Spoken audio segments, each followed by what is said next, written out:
الحمد لله رب العالمين حمدا كثيرا طيبا مباركا فيه كما يحب ربنا ويرضى والصلاة والسلام على رسول الله نبينا محمد وعلى آله وصحبه وسلم تسليما كثيرا أما بعد فأعوذ بالله من الشيطان الرجيم بسم الله الرحمن الرحيم وشاورهم في الأمر فإذا عزمت فتوكل على الله إن الله يحب المتوكلين وقال تعالى فعسى أن تكرهوا شيئا ويجعل الله فيه خيرا كثيرا اللهم صل على محمد وعلى آل محمد كما صليت على إبراهيم وعلى آل إبراهيم إنك حميد مجيد اللهم بارك على محمد وعلى آل محمد كما باركت على إبراهيم وعلى آل إبراهيم إنك حميد مجيد۔ آج کا درس اس لحاظ سے بہت اہمیت کا حامل ہے کہ اسلام آنے سے قبل زمانہ جاہلیت میں اپنے فیصلوں کو درست سمت میں لانے کے لیے مختلف بدشگونیوں کا سہارا لیا جاتا تھا، بدفعلیوں کا سہارا لیا جاتا تھا۔ مثال کے طور پر ان بدفعلیوں میں سے ایک یہ بھی تھا کہ کوئی آدمی کسی کام کی غرض سے گھر سے باہر نکلتا تو وہ آسمان کی طرف دیکھ کر پرندوں کو دیکھتا اور نیت یہ بناتا کہ اگر یہ پرندہ دائیں جانب اڑ گیا تو میرے اس کام میں خیر و برکت ہوگی، کام اچھا ہو جائے گا، لیکن اگر یہ پرندہ بائیں جانب اڑ گیا تو لگتا ایسے ہے کہ کام درست نہیں ہوگا، تو گھر واپس آ جاتا۔ اور اگر وہ پرندہ سیدھا ہی چلا جاتا اڑتے اڑتے تو وہ اس میں متردد ہو جاتا کہ شاید کام درست ہے یا غلط۔ ایسے ہی ان بدفعلیوں میں سے یہ جو الو پرندہ ہے، ہمارے ہاں بھی اس کے متعلق بدشگونی پائی جاتی ہے کہ راتوں کو اگر یہ درخت میں بیٹھ جائے کسی گھر کے پاس تو نحوست ہوتی ہے۔ اس طرح کی اور بہت سی بدفعلیاں زمانہ جاہلیت میں موجود تھیں، جس کا بنیادی مقصد کسی بھی کام کے ہونے یا نہ ہونے پر فیصلہ کن ایک فیصلہ کرنا مقصود ہوتا تھا تاکہ کام میں خیر و برکت اور درستگی کی طرف میں پہنچ جاؤں۔ لیکن اسلام آنے کے بعد اللہ تعالیٰ نے اس کے بدلے میں ہمیں استخارہ دیا۔ جیسا کہ اللہ تعالیٰ نے بہت سی خوشیوں کے موقعوں پر، جیسا کہ یہودی خوشیاں مناتے، عیسائی خوشیاں مناتے، مشرکین خوشیاں مناتے، تو حدیث میں آتا ہے اللہ کے نبی صلی اللہ علیہ وسلم نے فرمایا اللہ تعالیٰ نے تمہارے لیے یوم الفطر یعنی عید الفطر اور عید الاضحیٰ، یہ دو دن ان تمام خوشیوں اور میلوں اور عیدوں کے مقابلے میں یہ خوشیاں عطا کر دی۔ تو گویا کہ دین اسلام خود ایک قانون اور دستور ہے جس میں کسی قسم کی محتاجگی نہیں ہے، کسی دین کی، کسی طریقے کی، کسی قانون کی، بلکہ یہ دین اسلام مکمل ضابطہ حیات ہے۔ اس لیے اللہ سبحانہ و تعالیٰ نے ان تمام بدفعلیوں کے مقابلے میں استخارہ عطا کیا، اور ان تمام رسومات کو غلط قرار دیا جو زمانہ جاہلیت میں اس کے لیے کی جاتی تھی۔ مثلا حدیث میں آتا ہے آپ صلی اللہ علیہ وسلم نے فرمایا، صحیح بخاری اور مسلم کی حدیث ہے، لا عدوى ولا طیرہ ولا ہامہ ولا غولہ، اسی طرح لا عدوى ولا طیرہ وَيُعْجِبُنِي الْفَعْلُ، یہ صحیح بخاری اور مسلم کی مختلف احادیث ہے۔ آپ صلی اللہ علیہ وسلم نے فرمایا کوئی بیماری متعدی نہیں ہوتی اور نہ ہی کوئی بدشگونی ہے کہ پرندوں کے اڑنے کی وجہ سے انسان فیصلے کرتا پھرے، نہ الو میں نحوست ہے، نہ ہی سفر کے مہینے میں نحوست ہے جو کہ ایک اس کا قول ہے، بلکہ مجھے تو فال پسند ہے۔ ہمارے ہاں فال جس معنوں میں لیا جاتا ہے وہ مراد حدیث میں نہیں۔ فال پوچھا گیا آپ صلی اللہ علیہ وسلم سے کہ مل فعل یا رسول اللہ، یہ فال کیا ہے؟ آپ نے فرمایا الکلمۃ الحسنہ یا الکلمۃ الصالحہ یسمعها احدکم، اچھی بات جو تم میں سے کوئی سنتا ہے اور اس کے بارے میں ذہن میں اچھا گمان بٹھا لیتا ہے کہ یار یہ کام اچھا ہو جائے گا۔ مثال کے طور پر غزوہ حدیبیہ کے موقع پر آپ صلی اللہ علیہ وسلم کو حدیبیہ مقام پر روک دیا گیا کہ آپ آگے نہیں جا سکتے بیت اللہ،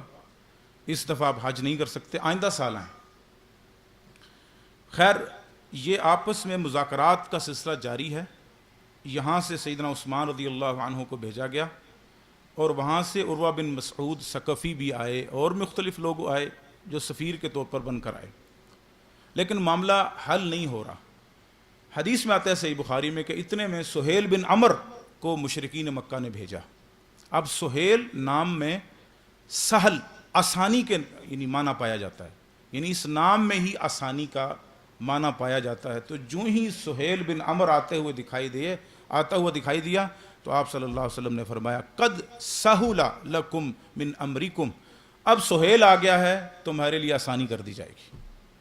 یعنی کسی چیز سے اچھا گمان لینا۔ مثال کے طور پر کسی شخص نے دکان کھولی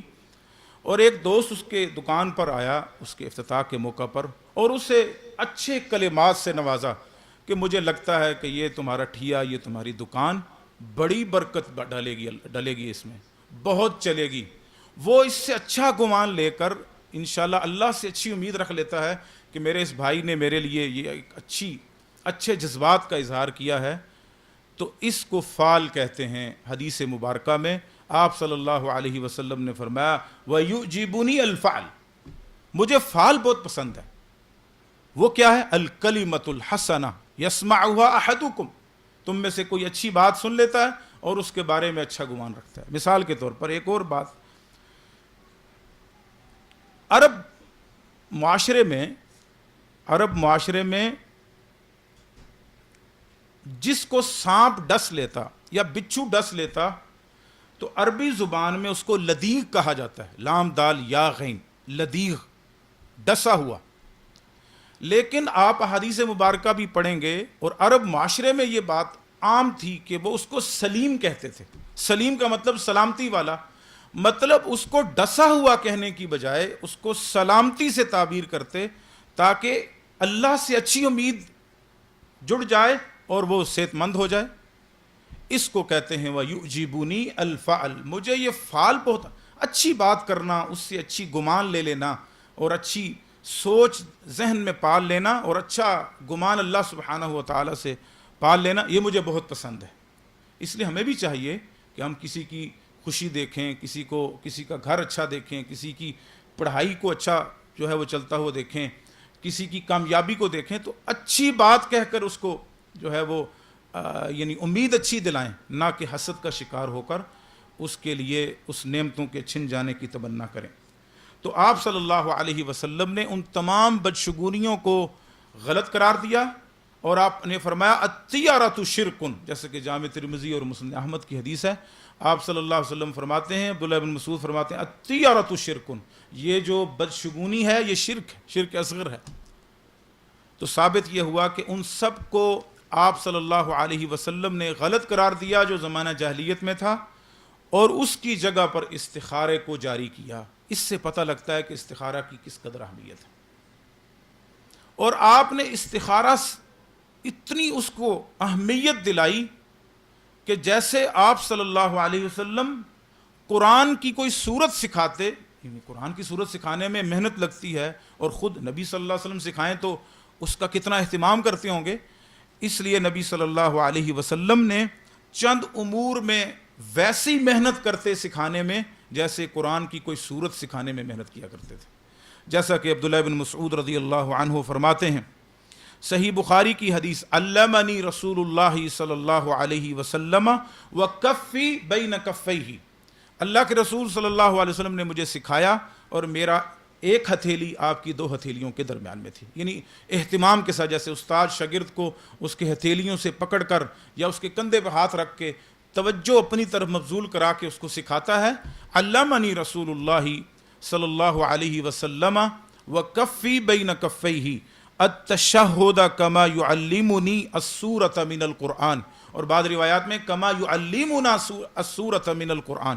آپ صلی اللہ علیہ وسلم ہمیں تشہد، یعنی جو نماز کا تشہد ہے، التحیات للہ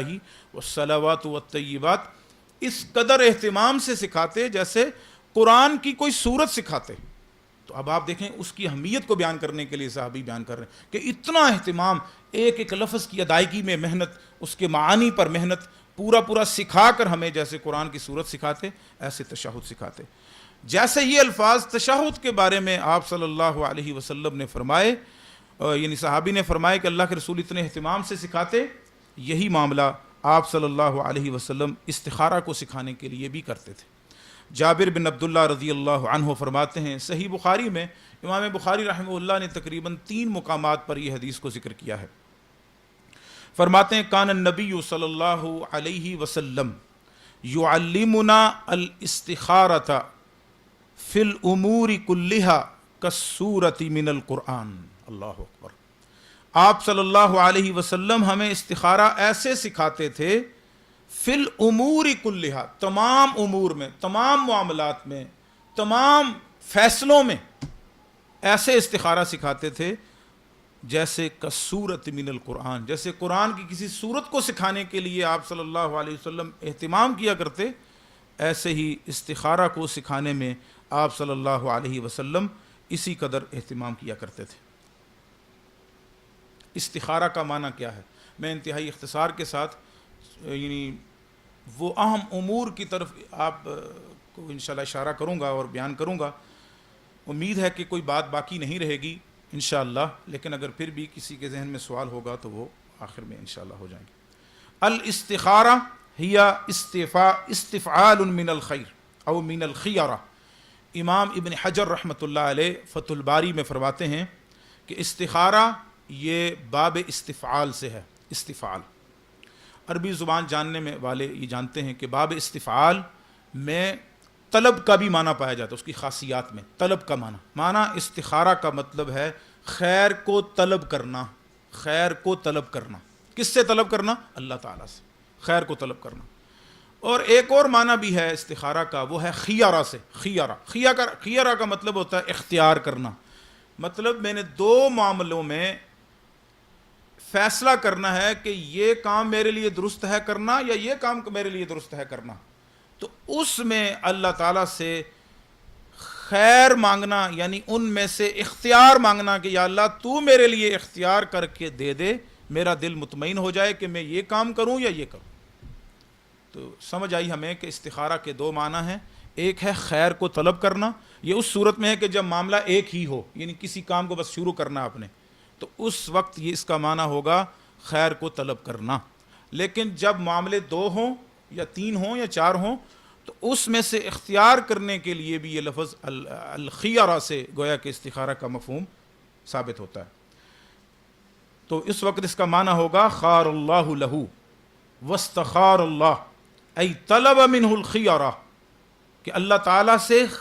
اختیار طلب کرنا، یا خیر طلب کرنا یا اختیار طلب کرنا کہ یا اللہ مجھے اس میں سے بہتر کا اختیار کر کے عطا فرما، یا خیر کو طلب کرنا اللہ سبحانہ و تعالی سے. اب استخارہ کن امور میں کرنا جائز ہے، کن کن چیزوں میں استخارہ کیا جائے گا، یہ اگر آپ سب لکھ سکیں تو یہ بہت ضروری چیزیں. کن کن چیزوں میں استخارہ کرنا جائز ہے، درست ہے، مستحب ہے، اور کن چیزوں میں استخارہ کرنا درست نہیں ہے. اس سلسلے میں شیخ عبدالعزیز بن باز رحمہ اللہ، مفتی اعظم سعودی عرب رحمہ اللہ، ان کا قول یہاں ذکر کرنا چاہوں گا. فرماتے ہیں الاستخارۃ تکون عند الحیرہ وعند الاشتباہ، استخارہ عمومی طور پر اس وقت ہوتا ہے کہ جب انسان حیران ہو، پریشان حال ہو، اشتباہ میں ہو، مشتبہ حالت کے اندر ہو، پتہ نہیں لگ رہا کہ یہ کام کروں، یہ کروں یا نہ کروں۔ ایک تو یہ صورت ہے استخارے کی، اما فی نفس المعزوم علیہ والمراد و اما فی الطریق الیہ والوسیلۃ الیہ، یا تو اس کا دل میں عزم میں بٹھاؤں یا نہ بٹھاؤں، یا ایک کام کو میں کرنا چاہتا ہوں لیکن اس کے لیے سفر کی ضرورت ہے، یا سبب اختیار کرنا ضروری ہے، تو اب وہ سبب میرے لیے درست ہوگا اختیار کرنا، یا وہ سفر کرنا میرے لیے درست ہوگا یا نہیں، اس کے لیے استخارہ کیا جاتا ہے۔ اما الشیء المعلوم، لیکن وہ چیزیں جو پہلے سے ہی معلوم شدہ ہیں، وہ کیا؟ انہ قربہ او طاعہ، کہ وہ پہلے ہی ہمیں معلوم ہے کہ اگر وہ عمل کریں گے تو اللہ کی قربت حاصل ہوگی، مثلا نفل نماز، نفل روزہ، نفل صدقہ، یہ پہلے سے ہی ہمیں معلوم ہے کہ یہ اللہ کا قرب ہے، اس میں استخارے کی ضرورت نہیں، اس میں استخارہ نہیں کیا جائے گا۔ یا وہ اللہ کی اطاعت اور فرمانبرداری ہے، اطاعت و فرمانبرداری کا کوئی عمل ہے تو اس میں بھی استخارہ نہیں ہوگا۔ اسی طرح استخارہ نماز میں بھی نہیں ہوگا کہ نماز پڑھوں یا نہ پڑھوں، وہ تو اللہ نے پہلے ہی فرض کی ہے۔ میرے پر روزے فرض ہیں تو میں اس میں استخارہ کروں کہ میں روزے رکھوں؟ نہیں، وہ تو اللہ نے پہلے سے فرض ہیں۔ ہاں یہ ہو سکتا ہے کہ مثال کے طور پر حج انسان پر فرض ہو چکا ہے، اب اس کے لیے وہ استخارہ حج کے معاملے میں نہیں، حج تو فرض ہو چکا ہے، لیکن یہ استخارہ کیا جا سکتا ہے کہ میں اس سال حج کروں تو زیادہ مناسب ہے یا آئندہ سال کروں، یا عمرہ ابھی کر لوں یا ٹھہر کے کر لوں، یعنی اس کے سفر کرنے کے لیے استخارہ کرنا جائز ہوگا۔ یا مثال کے طور پر 3-4 لوگوں سے آپ نے رابطہ کیا کہ میں نے عمرے پہ جانا ہے، حج پہ جانا ہے، تو کون سا شخص میرے لیے زیادہ مفید ہوگا اور میرے لیے سہولیات کا باعث ہوگی، اس سلسلے میں بھی استخارہ کیا جا سکتا ہے۔ لیکن کسی ایسی چیز میں جو پہلے سے ہی معلوم ہے کہ وہ قربت اور اطاعت کا ذریعہ ہے، اس میں استخارہ نہیں ہوگا۔ او انہ مباح، اسی طرح ایک چیز پہلے ہی مباح ہے، یعنی جائز ہے، کریں یا نہ کریں، اس میں بھی استخارے کی ضرورت نہیں۔ ولیس ھناک شبہۃ فی الطریق الیہ، اسی طرح کوئی اس تک پہنچنے کے لیے کوئی شبہ بھی نہیں ہے آدمی کے پاس، فلا حاجۃ للاستخارہ، ان معاملات میں استخارہ نہیں ہوتا۔ فلا یستخیر کیف یصلی، اسی طرح اس مسئلے میں بھی استخارہ نہیں ہوگا کہ میں نماز کیسے پڑھوں، میں روزہ کیسے رکھوں، میں حج کیسے کروں، وہ تو لازم ہے کہ وہ حج کا طریقہ سیکھے گا، اس پر لازم ہے کہ وہ نماز کا طریقہ سیکھے گا، اس پر لازم ہے کہ روزے کے احکامات وہ جانے گا تو وہ رکھے گا۔ کذالک لا یستخیر فی عقل، اسی طرح حلال چیزوں کے کھانے میں استخارے کی ضرورت نہیں، مثلا میں استخارہ کروں کہ یہ کھجور کھاؤں یا نہ کھاؤں، یہ کھانا کھاؤں یا نہ کھاؤں، وہ تو آپ کی صحت پر ہے، آپ کی پسند پر ہے، آپ جو چاہیں کھائیں، جو چاہیں نہ کھائیں، بشرطے کہ وہ حلال ہو۔ تو ثابت یہ ہوا کہ استخارہ کن چیزوں میں ہوگا؟ استخارہ ان چیزوں میں ہوگا جو جائز امور ہیں، فیصلے کے امور ہیں، دنیاوی اکثر جو معاملات ہوتے ہیں، انسان کوئی کاروبار کا شروع کرنا ہے، اسی طرح رشتہ اس آدمی نے کوئی دیکھا ہے لڑکے کا یا لڑکی کا، اس کے درمیان میں یعنی اختیار کرنے کے لیے کون سا بہتر میرے لیے رشتہ ہوگا، یا اسی طرح میرے لیے سفر کرنا درست ہے یا نہیں، یا میرا فلاں شخص سے پارٹنرشپ شراکت داری کرنا درست ہے یا نہیں، یا میرے لیے فلاں سفر کرنا درست ہے، یعنی یہ ان چیزوں میں استخارہ کرنا یہ جائز ہوگا۔ آگے جن چیزوں میں معاشرے میں استخارے عام طور پر کیے جاتے ہیں اور وہ استخارے کی چیزیں نہیں ہیں، انشاءاللہ وہ آخر میں باتیں انشاءاللہ ہم کی کریں گے۔ اب رہی معاملہ کہ استخارہ کس وقت کیا جائے گا، استخارہ کس وقت کیا جائے گا۔ معاشرے میں یہ بات عام ہے کہ استخارہ رات سوتے وقت کیا جائے یا پھر اس وقت کیا جائے جب انسان استخارہ کر کے اس کے بعد سوئے۔ ان کا نظریہ یہ ہے کہ استخارے کے بعد جب آدمی سوئے گا تو اس کو خواب آئے گی، اور خواب میں اس کے لیے اشارات ہوں گے، درستگی کی طرف جو ہے وہ اس کا دل مطمئن ہو جائے گا، تو لہٰذا سونا ضروری ہے، یا رات کو کرے یا اس وقت کرے جب یعنی سوئے آدمی۔ یہ دونوں باتیں ہی غلط ہیں، یہ دونوں باتیں ہی غلط ہیں۔ استخارے کا کوئی تعلق سونے کے ساتھ نہیں اور نہ ہی رات کے ساتھ ہے، نہ ہی اس کے ساتھ ہے کہ انسان سوتے وقت کرے، نہ ہی اس کے ساتھ ہے کہ رات کے وقت کرے۔ استخارہ دن یا رات میں سے کسی وقت بھی کیا جا سکتا ہے، استخارہ دن یا رات میں سے کسی وقت بھی کرنا جائز ہے۔ ہاں بعض علماء نے کہا کہ جو نہیں کے اوقات ہیں، نہیں کے اوقات مطلب جب نماز پڑھنا اس کے لیے جائز نہیں ہوتا، جیسے سورج کے طلوع کے وقت، سورج کے غروب کے وقت، اور عین زوال کے وقت، یا عصر کی نماز کے بعد یا فجر کی نماز کے بعد سورج کے طلوع ہوتے وقت تک، تو اس وقت استخارہ نہ کرے۔ لیکن واللہ عالم بالصواب استخارے کا تعلق معاملات کے ساتھ ہے، استخارے کا تعلق اور وہ کسی بھی وقت پیش آ سکتے ہیں، وہ چاہے سورج کے طلوع کے وقت پیش آئیں یا غروب کے وقت یا کسی بھی وقت میں پیش آ سکتے ہیں، لہٰذا ان دن اور رات کے کسی بھی وقت میں استخارہ کرنا جائز ہے۔ اس کے لیے رات سونے کا انتظار کرنا یا دن کو سونے کا انتظار کرنا یا اس کے بعد سونا ضروری سمجھنا اس کے لیے ضروری نہیں۔ یہاں پہ یہ بھی سمجھ لیں کہ اس کا خواب آنا بھی ضروری نہیں ہے، خواب آ جائے اللہ سبحانہ و تعالیٰ مزید اس کی دل کی تسلی کر دے تو وہ الگ بات ہے، لیکن اس کے لیے خواب کا آنا ضروری نہیں ہے۔ اس میں کیا ہوتا ہے، میں نے جیسے استخارے کے معنی میں دو چیزیں بیان کی، ایک استخارہ ہے خیر طلب کرنا، طلب الخیر من اللہ تعالی، اللہ تعالیٰ سے خیر طلب کرنا، یا دوسری صورت اللہ سبحانہ و تعالیٰ سے طلب الخیارہ، اللہ سبحانہ و تعالیٰ سے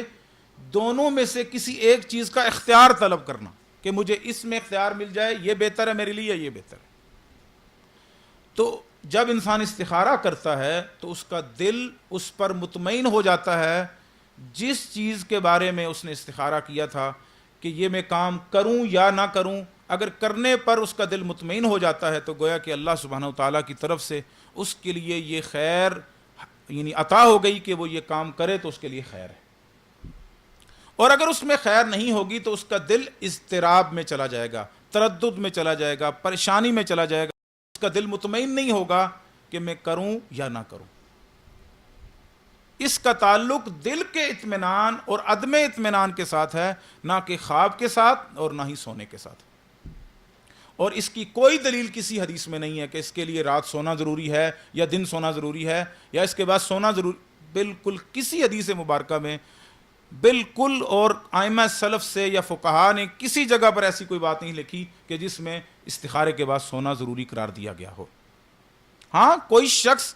اس کے بعد یعنی اتفاقی طور پر سو جاتا ہے اور اس کو خواب آ جاتی ہے تو وہ اللہ تعالیٰ کی مہربانی ہے اس پر کہ وہ اس کو خواب آ جائے، لیکن یہاں تو کئی لوگوں کو عرصہ عرصہ خواب نہیں آتی کوئی، تو کیا وہ استخارہ نہ کریں؟ ایسا نہیں ہے، بلکہ استخارے کا کوئی تعلق خواب کے ساتھ نہیں ہے، اس کے دل کے اطمینان یا عدم اطمینان کے ساتھ۔ استخارے کی نیت کب کی جائے؟ کیا نماز پڑھنے سے پہلے یا نماز پڑھنے کے بعد؟ تو استخارے کی نیت اسی وقت کی جائے جب وہ نماز پڑھنا شروع کرے، یعنی نماز سے قبل، کیونکہ حدیث میں آتا ہے، جیسے کہ آگے ہم انشاءاللہ حدیث پڑھیں گے بھی، جو کہ صحیح بخاری میں جابر رضی اللہ عنہ کی جو روایت ہے اس میں الفاظ ہیں اذا ہم بالامر فلیرکع رکعتین، جب کوئی شخص کسی معاملے کا ارادہ کر لے تو وہ 2 رکعتیں پڑھے۔ اس کا مطلب یہ ہے کہ وہ ارادے سے یعنی ارادہ اس نے کر لیا، اب 2 رکعتیں پڑھنے لگا ہے تو وہ نیت پہلے ہی کر لے اس 2 رکعتوں کے پڑھنے سے پہلے ہی کہ میں نے یہ اس مقصد کے لیے استخارہ کرنا ہے۔ یہاں لفظ استعمال ہوا ہے ہم، اذا ہم بالامر۔ 6 چیزیں انسان کے دل پر وارد ہوتی ہیں، 6 چیزیں۔ امام ابن ابی جمرہ رحمہ اللہ نے وہ مراتب ذکر کی ہیں، 6 چیزیں انسان کے دل پر وارد ہوتی ہیں پے در پہ۔ سب سے پہلی چیز ہم، جس کو ارادہ کہتے ہیں، اس کے بعد لمہ، اس سے اگلا درجہ ہے، ثم الخطرہ، خطرہ خاطر کہتے ہیں، خیال کا پختگی کی طرف چلے جانا، خاطر، جیسا کہ حدیث میں آتا ہے آپ صلی اللہ علیہ وسلم نے فرمایا کہ جنت میں مومن کے لیے وہ کچھ ہوگا کہ ولا عین رأت ولا اذن سمعت ولا خطر علی قلب بشر، صحیح بخاری کی حدیث، مسلم۔ آپ صلی اللہ علیہ وسلم نے فرمایا مومن کے لیے جنت میں وہ ہوگا جو کسی آنکھ نے دیکھا نہیں ہوگا، کسی کان نے وہ سنا نہیں ہوگا، اور نہ ہی کسی کے دل پر اس کا خیال ہی آیا ہوگا۔ خیال سے مراد یہ یعنی پختہ خیال سے پہلے کے درجے کو کہتے ہیں، سب سے پہلے ہمہ، پھر لمہ، اور پھر خاطرہ یا خطرہ،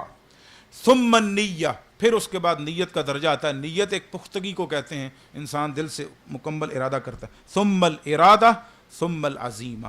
عزیمہ پھر اس پر مکمل یعنی ارادے کو پختہ کر لیتا ہے، اس وقت عزیمت کا لفظ استعمال ہوتا ہے، جیسا کہ میں نے آیت شروع میں پڑھی وَشَاوِرْهُمْ فِي الْأَمْرِ فَإِذَا عَزَمْتَ فَتَوَكَّلْ عَلَى اللَّهِ، اپنے معاملے میں مشورہ کرو، جب مشورہ کر لو تو بس پھر اللہ پر توکل کرتے ہوئے اس کو کر گزرو۔ تو ثابت یہ ہوا کہ استخارے کے لیے نیت پہلے کر لی جائے، اور جو ہی انسان کا کسی کام کی جانب ارادہ بنے تو نیت فوری کر لی جائے۔ ان 2 رکعتوں میں کون سی صورتیں پڑھی جائیں، کیا قرات کی جائے، یہ اگلا مسئلہ ہے۔ ویسے اس بارے میں کوئی حدیث ثابت نہیں ہے کہ اس میں کون سی قرات کی جائیں، لیکن بعض علماء نے مناسبت کی وجہ سے کچھ قراءات کرنے کی ترغیب دی ہے۔ ویسے اس میں کوئی بھی جو بھی انسان کو آتی ہے وہ پڑھ لے، کوئی کسی حدیث میں اس میں یعنی خاص بیان نہیں کی گئی، لیکن مناسبت یہ اچھی چیز ہے، مناسبت بہت اچھی ہے کہ انسان جس کے لیے استخارہ کر رہا ہے اس مناسبت سے اگر قرآن کی آیتیں چن لے گا اور وہ پڑھے گا تو یقیناً انسان کی توجہ ان 2 رکعتوں میں رہے گی۔ جیسا کہ امام نووی رحمہ اللہ نے یہ بیان کیا ہے کہ اس کے لیے بہتر یہ ہے کہ پہلی رکعت میں سورہ الکافرون قل یا ایھا الکافرون لا اعبد ما تعبدون، اور دوسری رکعت میں قل هو اللہ احد کا اگر یہ قرات کرے تو یہ زیادہ مناسب ہے۔ کیوں؟ اس کے ساتھ اللہ کے ساتھ تعلق انسان کا مضبوط ہوتا ہے، ان 2 صورتوں میں شرک سے برات ہے اور اللہ کے ساتھ تعلق کی مضبوطی ہے، لہٰذا اگر یہ 2 صورتیں پڑھی جائیں تو یہ زیادہ مناسب ہے۔ حافظ ابن حجر کہتے ہیں کہ میرے استاد ابو الحسین عراقی فرماتے ہیں رحمہ اللہ، وہ کہتے ہیں کہ سورہ قصص کی 68 نمبر آیت اور سورہ احزاب کی 36 نمبر آیت اگر پڑھی جائے تو یہ زیادہ مناسب ہے۔ مثلا سورہ قصص کی وہ آیت وہ کیا ہے وہ آپ نوٹ کر لیں، وَرَبُّكَ يَخْلُقُ مَا يَشَاءُ وَيَخْتَارُ، تیرا رب پیدا کرتا ہے جو چاہتا ہے اور جو اختیار کرتا ہے۔ دیکھیں یعنی استخارے کے ساتھ اس کا بہت گہرا رشتہ اور تعلق ہے ان قرآن کی آیات کے ساتھ کا، اس لیے علماء نے ان آیات کو پڑھنا یعنی مناسب قرار دیا۔ کچھ ضروری نہیں ہے کہ یہ پڑھی جائیں، کوئی بھی قرآن کا حصہ پڑھا جا سکتا ہے، لیکن اگر یہ پڑھیں گے تو اس سے اللہ سبحانہ و تعالیٰ کے ساتھ تعلق میں مضبوطی آئے گی۔ اور دوسری آیت وَمَا كَانَ لِمُؤْمِنٍ وَلَا مُؤْمِنَةٍ إِذَا قَضَى اللَّهُ وَرَسُولُهُ أَمْرًا أَن يَكُونَ لَهُمُ الْخِيَرَةُ مِنْ أَمْرِهِمْ۔ اللہ اکبر۔ اب یہ بھی دیکھیں کہ استخارے کا ساتھ اس کا بہت گہرا تعلق ہے کہ کسی مومن مرد کے لیے اور کسی نہ مومن عورت کے لیے لائق نہیں ہے کہ جب اللہ اس کے رسول اس کے لیے کوئی فیصلہ کر دیں ان یکون لہم الخیرۃ من امرہم، تو وہ اس فیصلے میں اپنے لیے کچھ اختیار رکھیں۔ تو یہ آیتیں اگر ہم پڑھیں، حافظ ابن حجر کہتے ہیں میرے نزدیک تو دونوں جمع کر لے کہ پہلی رکعت میں قل یا ایھا الکافرون بھی پڑھ لے اور سورہ قصص کی آیت پڑھ لے، اور دوسری رکعت میں قل هو اللہ احد پڑھے اور ساتھ سورہ احزاب کی آیت بھی ملا لے تو یہ زیادہ مناسب ہے۔ حافظ ابن حجر رحمہ اللہ نے فتح الباری میں یہ بات ذکر کی ہے۔ اس سے پتہ لگتا ہے یہاں پر ایک اہم معاملہ وہ بھی سمجھ لیں، ایک آدمی استخارہ کرتا ہے 2 امور میں، 2 معاملوں میں، لیکن پہلے اس کا ذہن یہ ہے پہلے سے یعنی ذہن مشاہدہ دیکھ کر حالات دیکھ کر کہ لگتا ہے کہ یہ کام میرے لیے اچھا نہیں ہے اور یہ اچھا ہے، لیکن استخارہ کرنے کے بعد وہ کام اچھا ہو جاتا ہے، اس کے دل میں قرار پکڑ جاتا ہے، دل اطمینان ہو جاتا ہے اس کام پر جو وہ پسند نہیں کر رہا تھا پہلے، اور اس کام کے بارے میں اس کا دل اضطراب کا شکار ہو جاتا ہے کہ جو اسے پسند تھا۔ تو اس بارے میں علماء نے یہ بات لکھی ہے کہ اس پر یہ لازم ہے کہ یہ اللہ تعالیٰ نے اس کے لیے یہ فیصلہ کیا ہے کہ اسی معاملے کو اختیار کرے جو اللہ نے اس کو استخارے کے بعد دل جس پر اطمینان رکھا ہے اسی کو اختیار کر لے، اس میں اس کے لیے خیر و برکت ہوگی۔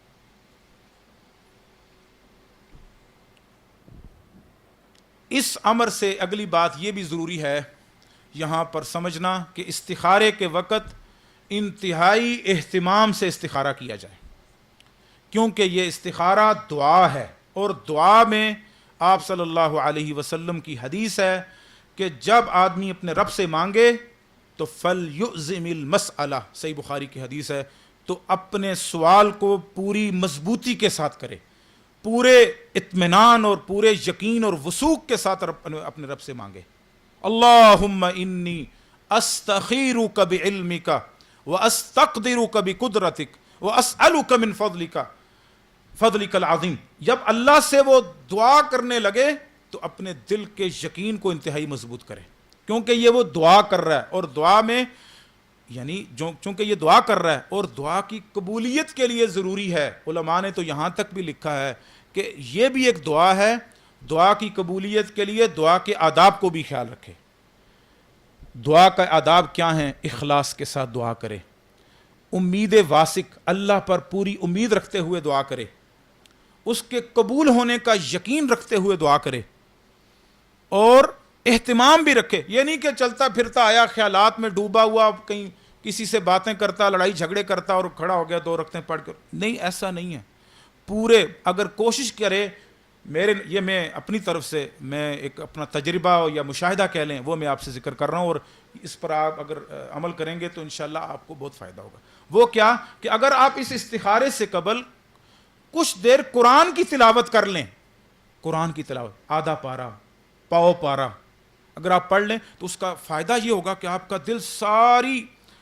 یعنی خیالات سے بالکل جدا ہو جائے گا، اور آپ کا اخلاص اللہ سے بڑا مضبوط ہو جائے گا، چونکہ اس کا تعلق اللہ سے دعا سے ہے اور اللہ سے خیر مانگنے سے ہے۔ آپ اتنا اہم فیصلہ کرنے جا رہے ہیں تو اس کے لیے آپ اہتمام بھی نہ کریں، تو لہٰذا اگر آپ کوشش یہ کریں کہ آدھا پارہ، پاؤ پارہ، یا اس سے پہلے ذکر، اذکار، استغفر اللہ واتوب الیہ 100 مرتبہ پڑھ لیں، یعنی میں 2 رکعتیں پڑھنے سے پہلے کی بات کر رہا ہوں، یعنی پورا اہتمام کر کے جب انسان توجہ، کسی سے بات چیت نہ کرے، باتیں نہ کرے، بالکل الگ تھلگ ہو جائے اور اپنے رب سے انہماک، رو کر، گڑ گڑا کر اپنے رب سے مانگے، تو گویا کہ یہ دعا ہے، اور جس کی یہ دعا قبول ہو گئی اور پھر فیصلہ اس کے حق میں آ گیا اور اس کا دل مطمئن ہو گیا، اس میں اتنی خیر و برکت اسے ملے گی کہ وہ اس کو وہ گن نہیں سکتا اور نہ اس کو احاطہ کر سکتا۔ یہ ہمارا تجربہ، ہمارے مشائخ علماء، ہمارے اساتذہ نے جو ہمیں باتیں سکھائیں، میں اس کے تجربے میں آپ کو بیان کر رہا ہوں، کیونکہ اس کا تعلق دعا کے ساتھ اور دعا کا اہتمام کے ساتھ کرنا یہ انتہائی ضروری ہے۔ تو اہتمام کے لیے کوشش کی جائے کہ پہلے خود کو خالی ذہن کیا جائے اور بالکل خیالات سے پاک کر کے اللہ سے مانگا جائے۔ اگلا مسئلہ یہ ہے کہ دعا کب کی جائے؟ دعا کب کی جائے؟ کیا اس 2 رکعتوں کے دوران ہی دعا کی جائے یا 2 رکعتوں کے پڑھنے کے بعد دعا کی جائے؟ واللہ عالم بالصواب۔ دعا کرنے میں وسعت ہے، اگر تو آپ کو دعا زبانی آتی ہے تو تشہد کی دعا پڑھنے کے بعد اس دعا کو پڑھ لیں تو جائز ہے، بالکل درست ہے، اور یہ زیادہ مناسب ہے کہ اگر آپ کو دعا آتی ہے، مکمل زبانی یاد ہے، اور اس کے تھوڑے سے احکامات انشاءاللہ آگے آئیں گے، اگر وہ یاد ہے تو آپ یعنی نماز کے اندر ہی تشہد کے پڑھنے کے بعد جب درود پڑھ لیں، دعا پڑھ لیں، اس کے بعد کر سکتے ہیں۔ لیکن اگر آپ کو دعا یاد نہیں ہے یا آپ چاہتے ہیں کہ میں مزید اہتمام کے ساتھ دعا کرنا چاہتا ہوں تو کوئی بات نہیں، آپ نماز کے پڑھنے کے 2 رکعتوں کے پڑھنے کے بعد آپ پورے اہتمام کے ساتھ اس دعا کو پڑھ سکتے ہیں، دیکھ کر بھی پڑھ سکتے ہیں اور زبانی بھی پڑھ سکتے ہیں۔ اگلا مسئلہ یہ ہے کہ یہ 2 رکعتیں الگ سے پڑھنی پڑیں گی۔ آپ صلی اللہ علیہ وسلم کی حدیث ہے اذا ہم بالامر فلیرکع رکعتین من غیر الفریضہ، جو کسی معاملے کا ارادہ کرتا ہے تو اسے چاہیے کہ وہ 2 رکعتیں پڑھے من غیر الفریضہ، جو فرض نماز کے علاوہ ہوں، جو فرض نماز کے علاوہ۔ فرض نماز میں استخارہ نہیں ہوگا، اور راجح قول کے مطابق واللہ عالم سنتیں جو سنتیں مؤکدہ ہوتی ہیں، مثلا ہر نماز کے سے پہلے یا ہر نماز کے بعد کی جو سنتیں، اس میں بھی اس استخارہ کو نہ کیا جائے۔ اسی طرح کچھ خاص نوافل ہیں، مثلا اس میں بھی نہ، یعنی عام نوافل میں اگر کوئی کرنا چاہے، مثال کے طور میں بیٹھا بیٹھا میرا دل کیا کہ میں 2 رکعتیں اللہ کے لیے پڑھوں، تو اس میں استخارے کی بھی دعا پڑھ سکتا ہوں، کوئی حرج نہیں ہے، لیکن کوشش کریں کہ اس کے لیے الگ سے ہی 2 رکعتیں پڑھی جائیں تو وہ زیادہ مناسب ہے۔ اب اگلا مسئلہ یہ ہے کہ کیا استخارہ ایک مرتبہ کرنا درست ہے یا ایک سے زائد مرتبہ بھی کیا جا سکتا ہے؟ اس کے لیے 2 مسئلے ہیں، سمجھ لیں آپ۔ اگر تو اس نے استخارہ کیا اور پورے اہتمام کے ساتھ کیا تو عام طور پہ ایسے ہوتا ہے کہ اللہ تعالیٰ اس کی دعا قبول کر لیتا ہے اور اس کا دل کسی ایک جانب میں اطمینان پا جاتا ہے۔ جب دل اطمینان پا جائے، فیصلہ اس کا دل کر دے اور کوئی خلش باقی نہ رہے تو بس پھر مزید استخارہ کرنے کی ضرورت نہیں اور نہیں کرنا چاہیے۔ لیکن اگر اس نے استخارہ کیا اور اس کا دل کسی ایک بات پر اطمینان نہیں پایا تو وہ ایک سے زائد مرتبہ بھی استخارہ کر سکتا ہے، یہ اس کے لیے جائز ہے، کیونکہ یہ ایک ایسا معاملہ ہے کہ خیر کو طلب کرنا یا 2 امور میں اختیار کو طلب کرنا، جب تک وہ اختیار نہ ہو جائے یا خیر وہ طلب نہ کر لے تو وہ ایک سے زائد مرتبہ بھی استخارہ کر سکتا ہے۔ ایک اور مسئلہ بھی ہے یہاں، کیا ایک استخارے میں ایک سے زائد چیزوں کو جمع کیا جا سکتا ہے؟ مثال کے طور پر میں نے 4-5 چیزیں یا 3-4 چیزیں فیصلہ کرنی ہیں، بیٹی کا رشتہ بھی میں نے مقرر کرنا ہے یا بیٹے کا کرنا ہے، میں نے کاروبار بھی سٹارٹ کرنا ہے، میں نے گھر بھی خریدنا ہے، فرنیچر لینا، مطلب 3-4 چیزیں جمع ہو چکی ہیں، تو کیا ایک ہی استخارے میں یہ ساری چیزیں میں جمع کر سکتا ہوں؟ تو اس میں علماء نے 2 باتیں کی ہیں۔ اس میں ایک چیز یہ ہے کہ وہ تمام معاملات ایک جیسے ہوں تو پھر ایک استخارے میں جمع کیے جا سکتے ہیں۔ مثال کے طور پر بیٹے کا رشتہ ہے، ساتھ جس جگہ پہ رشتہ طے کرنا ہے وہ ہے، ساتھ اس سے متعلق سفر کرنا ہے، مثال کے طور پر یعنی اسی متعلق سفر کرنے کے لیے استخارہ کرنا ہے یا کچھ خریدنے کے لیے یعنی استخارہ کرنا ہے، تو چونکہ یہ ایک ہی مسئلہ ہے، ایک ہی مسئلے کے لیے ان ساری چیزوں کو جمع کرنا جائز ہے استخارے میں۔ لیکن اگر معاملہ ہی مختلف ہے، ایک ہے کاروبار، ایک ہے کسی اور مقصد کے لیے سفر کرنا، ایک ہے میں نے عمرے کے لیے سفر کرنا، تو یہ 3-4 چیزیں مختلف چیزیں ہیں، ان کو ایک استخارے میں جمع نہ کیا جائے بلکہ ان سب کے لیے الگ الگ استخارہ کیا جائے، ان سب کے لیے الگ الگ استخارہ کیا جائے۔ ایک اور مسئلہ یہ ہے کہ دعا میں آتا ہے، جیسا کہ انشاءاللہ آپ اکثر کو دعا وہ یاد ہوگی، آپ صلی اللہ علیہ وسلم نے اس دعا کے اندر یہ بات فرمائی کہ 2 مقامات ہیں، ان دونوں مقامات پر اللہ سبحانہ و تعالی کے حضور مانگتے ہوئے اپنی حاجت کا نام لینا ہے۔ فرمایا اللہم ان کنت تعلم ان هذا الامر اس معاملے میں خیر لی فی دینی و معاشی و عاقبت امری، اور دوسری فرمایا ان کنت تعلم ان هذا الامر شر لی فی دینی و معاشی و عاقبت امری، ایک اگر خیر ہے یا اگر شر ہے، تو ان دونوں مقامات پر جو اپنی حاجت ہے اس کا نام لینا چاہیے، کیونکہ حدیث کے الفاظ ہیں وہ یسمی حاجتہ، صحیح بخاری کی حدیث ہے، آپ صلی اللہ علیہ وسلم نے فرمایا کہ اسے چاہیے کہ وہ اپنی حاجت اور اپنی ضرورت کا نام لے، اپنی حاجت اور ضرورت کا کیا کرے؟ نام لے۔ لہٰذا نام لینا یہ میں سمجھتا ہوں کہ ضروری ہے، کیونکہ حدیث کے الفاظ میں یہ بات آئی ہے۔ اگر تو وہ نماز میں ہی دعا پڑھ رہا ہے تو پھر بہتر ہے کہ وہ عربی میں نام لے گا، وہاں اپنی زبان میں نام لینا جائز نہیں ہوگا۔ اگر اپنی زبان میں نہیں آتا، اس کو عربی میں یہ کام کا نام نہیں آتا، تو پھر بہتر یہ ہے کہ وہ دل ہی میں سوچ لے اگر نماز کے اندر ہی ہے، اور اگر نماز کے بعد وہ یہ دعا پڑھ رہا ہے تو پھر وہ اپنی زبان میں بھی اس کام کا نام لے سکتا ہے، اس کو ذکر کر سکتا ہے۔ حدیث کے واضح الفاظ میں ہے وہ یسمی حاجتہ۔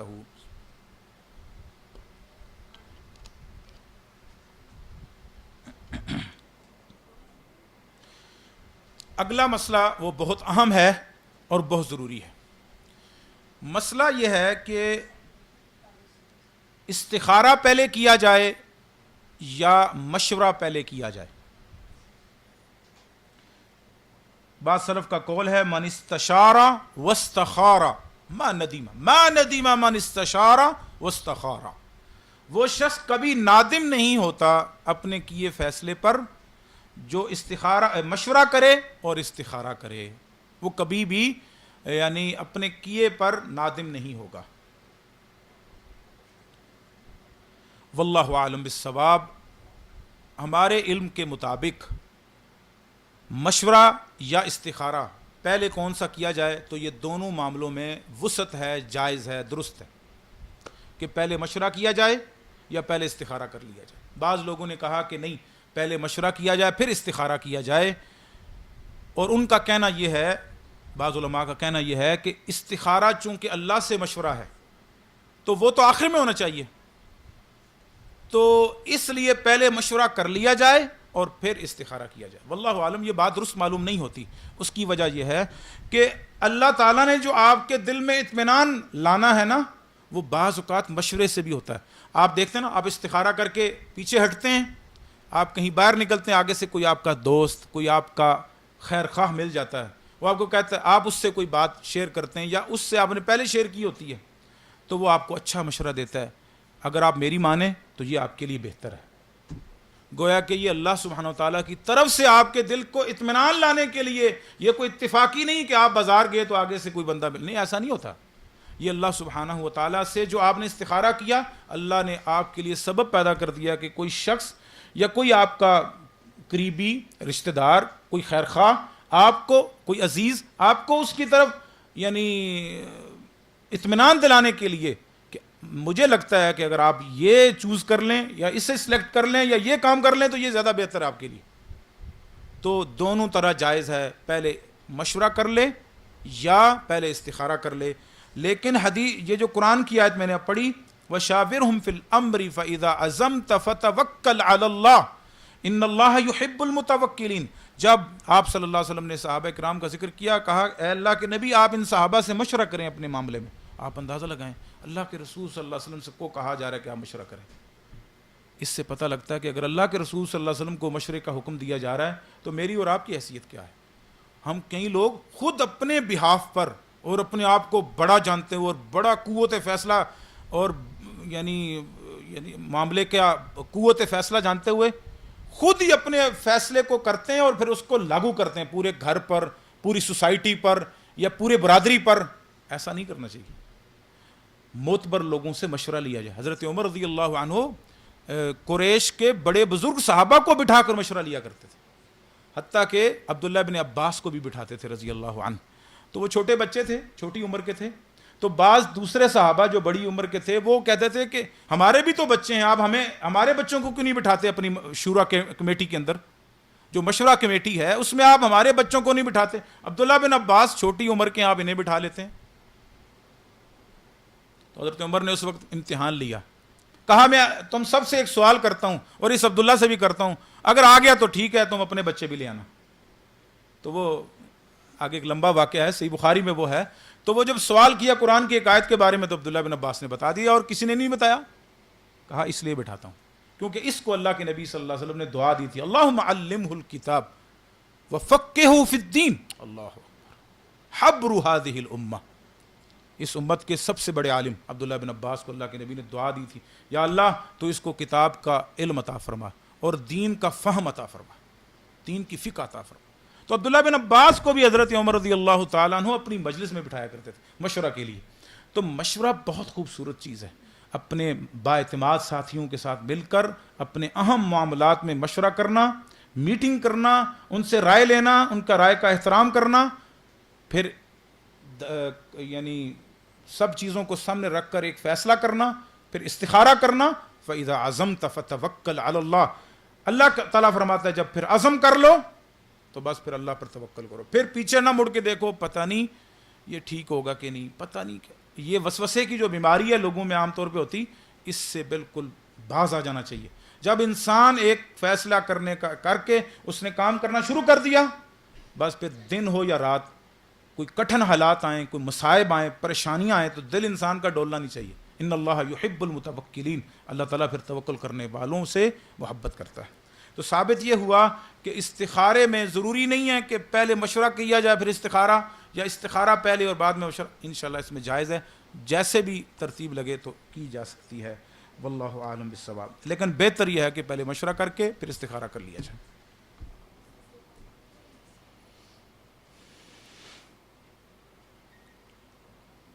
استخارہ گناہ کے امور میں نہیں کیا جا سکتا.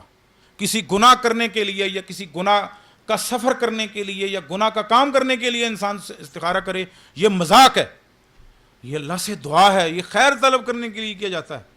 اس لیے کسی بھی گناہ کے معاملے میں استخارہ کرنا یہ جائز نہیں ہے. کئی لوگ نہ چاہتے ہوئے گناہ کر رہے ہوتے ہیں اور اس میں استخارے کر رہے ہوتے ہیں اور اس میں جو ہے وہ ایسی باتیں کر رہے ہوتے ہیں. جو چیز شریعت نے جس کو گناہ قرار دیا ہے یا وہ غلط ہے، وہ ہر صورت میں غلط ہے، چاہے میں اس کو انجانے یا جانے میں کروں.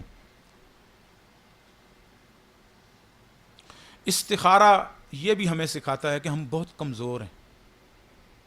ہمیں تو یہ نہیں پتا کہ ہمارے لیے بہتر کیا ہے اور اچھا کیا ہے اور برا کیا ہے. اللہ